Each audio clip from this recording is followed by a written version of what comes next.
सभी चिंतनशील बंधुओं को मेरा अभिवादन। मेरे चैनल अमृत विचार में एक बार फिर आप सभी का हार्दिक स्वागत है। सबसे पहले जिन लोगों ने मेरे चैनल को सब्सक्राइब किया है उन सभी का बहुत बहुत आभार।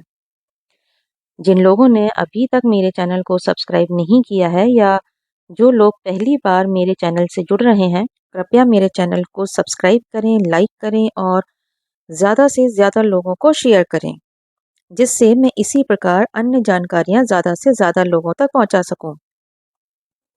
आज हम बात करेंगे अंतर जातीय विवाहों के बढ़ने के कारण। ज्यों-ज्यों शिक्षा का प्रचार होता जा रहा है, त्यों-त्यों जन के जातिवाद का थोथापन प्रकट होता जा रहा है। शिक्षित नवयुवक तथा नवयुवतियों को समझ नहीं पड़ता कि वे किसी जन की तथाकथित जाति विशेष में ही विवाह क्यों करें। शिक्षा के प्रचार के साथ साथ मानसिक स्तर की एकता मनुष्य में बढ़ती जा रही है और अब तक जाति पाति के कारण जो भिन्नता की भावना थी वह समाप्त होती जा रही है।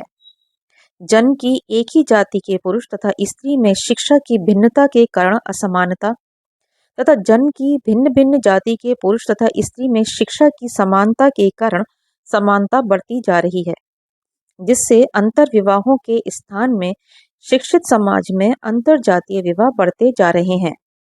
साथ ही यह भी समझ आता जा रहा है कि शुद्ध रक्त का सिद्धांत निराधार है। उच्च शिक्षा के क्षेत्र में लड़के लड़कियों का एक साथ पढ़ना भी इस वर्ग में अंतर जातीय विवाह होने लगे हैं। जब हर जाति के लड़के लड़कियां एक साथ पढ़ते हैं, एक साथ रहते हैं, तब उनका एक दूसरे के प्रति आकर्षण हो जाना स्वाभाविक है। इस आकर्षण का परिणाम जाति पात तोड़कर शादी करना भी होता है, जिसने अंतर जातीय विवाहों को प्रोत्साहन दिया है। जब तक लोग गांवों में रहते हैं तब तक जन की जाति के बंधनों में बंधे रहते हैं।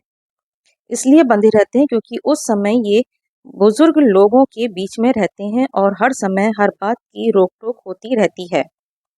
विशेष रूप से प्रथा से चली आ रही बातों के विरुद्ध जाने का कोई साहस नहीं करता। वर्तमान युग औद्योगिकरण का युग है। सभी जगह कल कारखाने खुल रहे हैं। इन कल कारखानों में काम करने के लिए यातायात की भी सुविधा बढ़ती जा रही है। गांव के लोग यातायात के इन साधनों से उद्योगों के केंद्र शहरों में चलते चले जा रहे हैं। शहरों में जाकर ये वृद्ध लोगों की आंखों से दूर हो जाते हैं, परिवार से दूर हो जाते हैं।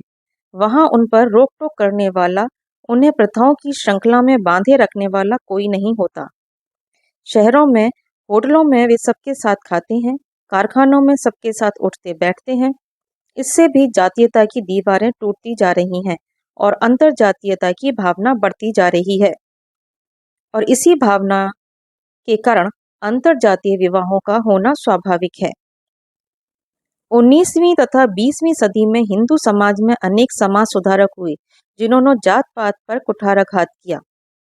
राजा राम मोहन राय, ऋषि दयानंद, श्री केशव चंद्र सेन, स्वामी विवेकानंद आदि ने हिंदू जाति की चेतना को चुनौती दी और जात पात के बंधनों को हिंदू जाति के अधः पतन का एकमात्र कारण घोषित किया।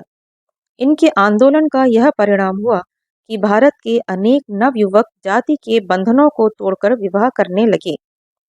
अभी इस दिशा में बहुत अधिक कार्य नहीं हुआ है, परंतु नवयुवकों में जागृति के चिन्ह धीरे धीरे प्रकट हो रहे हैं और अंतर जातीय विवाहों को उपहास से देखने के स्थान में आदर की दृष्टि से देखा जाने लगा है। अंतर जातीय विवाहों को इस बात से भी प्रोत्साहन मिला है कि पहले तो अंतर जातीय विवाह वैध ही नहीं था। कानून की दृष्टि से इसे विवाह ही नहीं कहा जा सकता था, परंतु ब्रह्म समाज के केशव चंद्र सेन तथा आर्य समाज के संस्थापक ऋषि दयानंद जी आदि लोग जन की जात पात को नहीं मानते थे।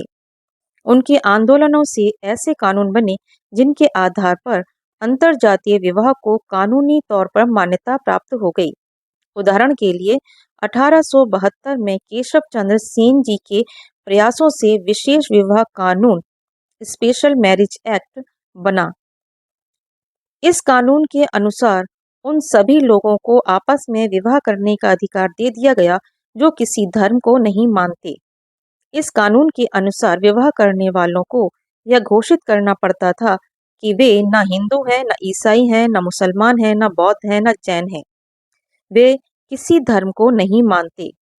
परंतु धीरे-धीरे यह अनुभव किया जाने लगा कि अगर हिंदू हिंदू रहता हुआ और मुसलमान मुसलमान रहता हुआ किसी दूसरे धर्म के व्यक्ति से विवाह कर ले, तो इसकी आज्ञा क्यों नहीं देनी चाहिए।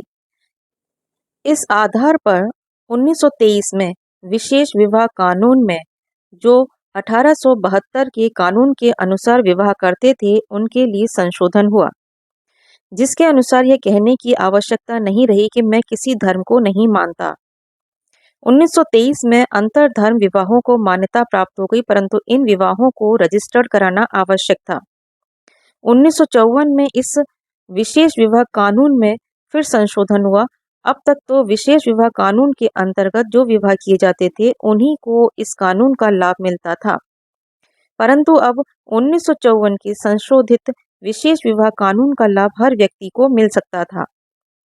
अर्थात हिंदू, मुस्लिम, सिख, ईसाई किसी पद्धति से भी कोई विवाह क्यों न हो चुका हो और पहले भी क्यों न हुआ हो, अगर विवाह करने वाले विशेष विवाह कानून के अधीन रजिस्ट्री कराना चाहें तो करा सकते हैं और इस कानून का लाभ उठा सकते हैं। इस कानून में एक विवाह जरूरी है, परंतु इसमें पारस्परिक सहमति से तलाक की व्यवस्था भी की गई, डिवोर्स बाय म्यूचुअल कंसेंट।